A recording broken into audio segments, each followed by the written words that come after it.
চলো আজকের রেসিপি হচ্ছে চিকেন চাউমিন। তার জন্য চাউমিনটাকে নিয়ে ভালোভাবে গরম জলে সিদ্ধ করে নেওয়ার পর তুলে নিতে হবে।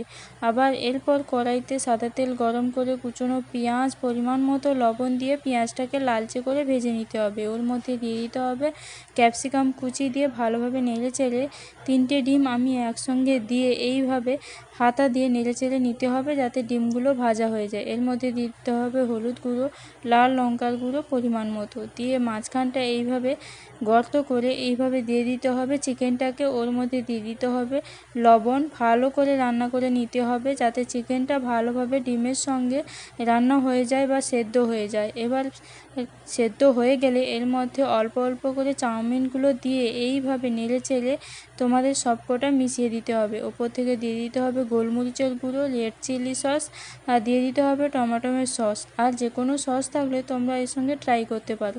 এইভাবে নেড়ে চেড়ে নামিয়ে নিতে হবে। তোমরা কুচনো পেঁয়াজ আর টমেটোমের সস সহযোগে এটা খেতে পারো। রেসিপিটি কেমন লাগলো অতি অবশ্যই কমেন্ট করে জানাবে।